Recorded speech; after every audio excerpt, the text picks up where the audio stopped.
Berdoa selesai. Terima kasih Ketua Kelas. Oke, sekarang Ibu mau cek kehadiran dulu ya. Oke. Untuk kelas 4, di sini ada Ahmad Rifai. Kelas 4 hadir semua ya, 15 siswa. Oke, sekarang kelas 5. Agung Maulana hadir? Oke. Adiba hadir? Oke, berarti kelas 5 juga 15 orang hadir semua ya. Alhamdulillah hadir semua. Oke. Yuk, rapi-rapian. Oke.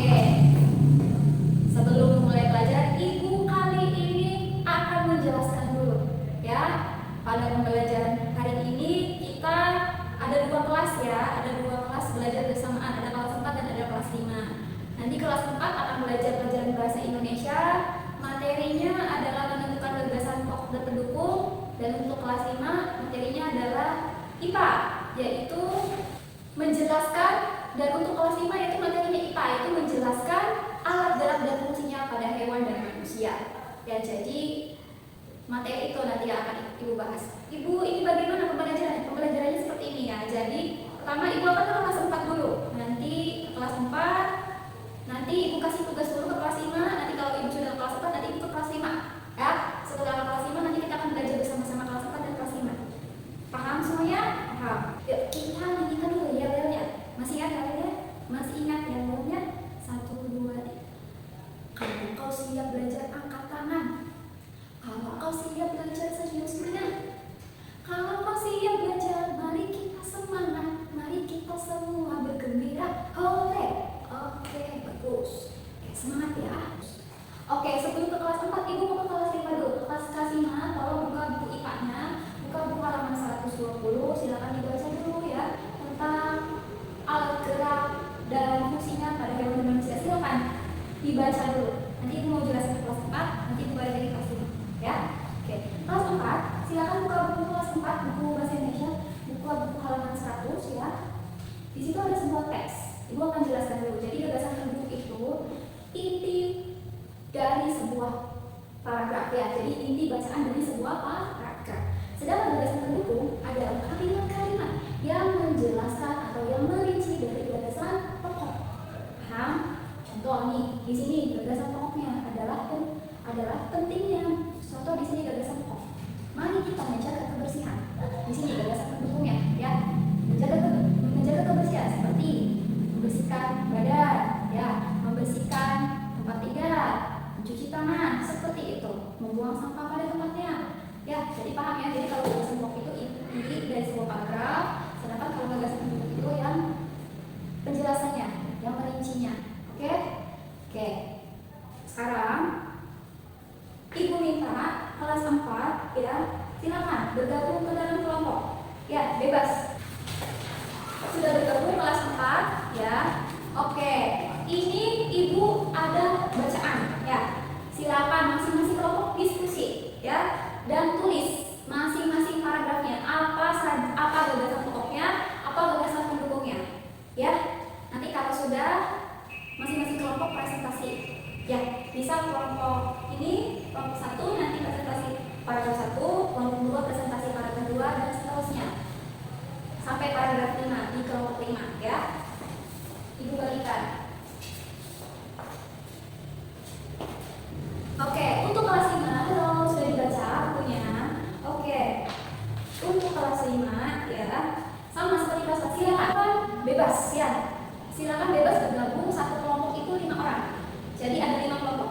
Silakan bergabung sama temannya. Jika sudah, sekarang Ibu minta setiap kelompok untuk diskusi ya, dan mengerjakan lembar tugas. Di sini Ibu ada lembar tugas ya. Di sini Ibu ada lembar tugas gambar hewan ya, hewan, alat gerak dan fungsinya. Ini contohnya. Ibu kasih contohnya. Nanti ada soal lagi seperti ini, kamu isi seperti contoh ini. Ya, silakan diisi. Gambar ini misalnya kelinci, alat geraknya apa? Di sini alat geraknya apa? Kelinci kaki. Fungsinya apa? Untuk berjalan. Kayak seperti itu. Dan seterusnya ada gambar ikan, gambar kakap, diisi. Ya, oke? Gimana kelas 4 sudah mengerjakan tugas kelompoknya? So, kalau sudah Ibu mintakan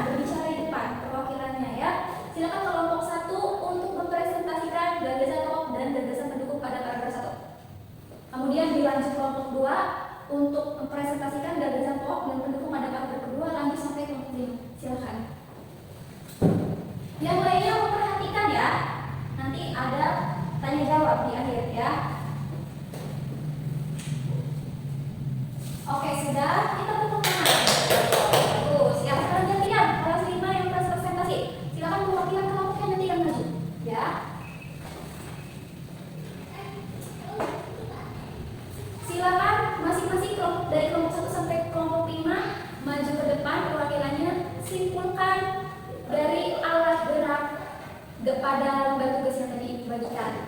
Ya, silakan kelompok 1. Silakan. Sekarang ada yang ingin menanggapi? Oh, silakan, ada yang ingin bertanya. Oke, sekarang kegiatan kelas sudah, sekarang kita bergabung bersama-sama. Sekarang kita bagi lagi kelompok, tapi di sini satu kelompok isinya ada kelas 4 dan kelas 5. Isinya ada 6 orang, ya. Isinya ada 6 orang, jadi 3 orang dari kelas 4 dan 3 orang lagi dari kelas 5. Silakan bergabung.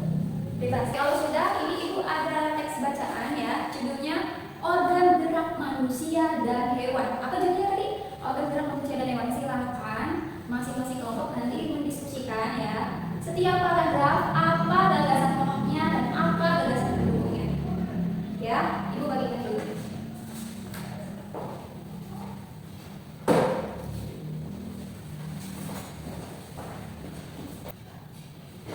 Oke, sudah semua.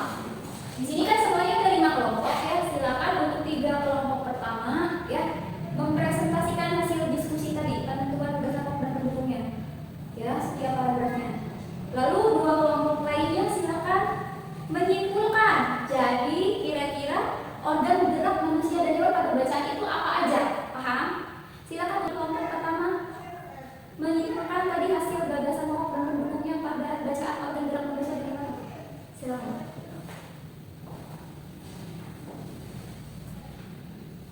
Maju dulu kelompok 4. Silakan simpulkan apa saja organ gerak pada hewan dan manusia dari bacaan tadi yang sudah ada baca tadi. Ya, silakan.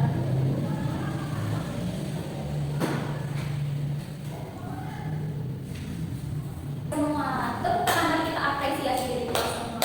Oke, sekarang kita ke bagian penutup. Oke, Ibu akan memberikan pertanyaan dulu. Di sini ada yang bisa menjawab pertanyaan. Kira-kira apa perbedaan gagasan pokok dan pendukung? Silakan kelas 4, 3 orang yang bisa menjawab, silakan. Oke, Alvita, apa itu? Bagus, ya. Oke. Untuk kelas 5, sebutkan 2 contoh alat gerak dan fungsinya pada hewan. Ayo, silakan 2 siswa dari kelas 5. Ada yang mau ngaco? Apa dia? Ya, betul, bisa ya. Oke, sekarang kasih lagi. Tadi kan alat gerak hewan, sekarang sebutkan 2 contoh alat gerak pada manusia. Jawaban pertanyaan bagus semua ya. Ibu akan menyimpulkan pembelajaran kali ini. Jadi ya, di sebuah paragraf itu ada gagasan pokok dan ada gagasan pendukung. Kalau gagasan pokok itu dia intinya, paragraf itu membicarakan tentang apa sih, kemudian ada lagi gagasan pendukung. Gagasan pendukung itu yang merincinya, menjelaskannya. Mari kita menjaga kebersihan. Menjaga kebersihan itu dijelaskan lagi di gagasan pendukung. Apa saja sih contohnya? Seperti membersihkan badan, membersihkan tempat tinggal, ya, paham? Kemudian untuk alat gerak hewan dan manusia tadi, contohnya apa? Alat gerak hewan, contohnya pada sapi, tadi kaki ya, untuk bergerak, kelinci juga kaki. Ya, apalagi misalnya alat gerak.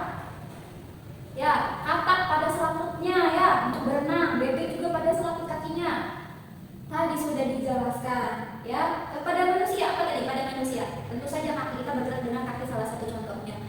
Ya, tadi kan kita mengerjakan bersama-sama ya, satu kelompok tadi isinya kelas 4 dan kelas 5. Tadi kita mengerjakan cari gagasan pokok pendukung pada organ gerak manusia dan hewan. Nah, di sini dijelaskan ya. Organ gerak pada hewan dan manusia memiliki kesamaan. Ya, alat gerak pada hewan dan manusia ada 2 macam, yaitu alat gerak pasif berupa tulang dan alat gerak aktif berupa otot. Kedua alat gerak ini akan bekerja sama dalam melakukan pergerakan. Kerjasama antara kedua alat gerak tersebut membentuk suatu sistem yang disebut sistem gerak. Ya. Jadi kalau tulang itu alat gerak pasif, kalau otot itu alat gerak aktif. Itu adalah organ gerak pada manusia dan hewan. Kalau sebelumnya tadi alat gerak tadi adalah gerak dari organ gerak. Paham semuanya? Oke. Sekian pembelajaran dari Ibu. Terima kasih atas perhatiannya. Kita bertemu lagi di pelajaran berikutnya. Silakan sebelum kita selesai, silakan ketua kelas dari kelas 5 memimpin doa dulu ya. Ya, terima kasih.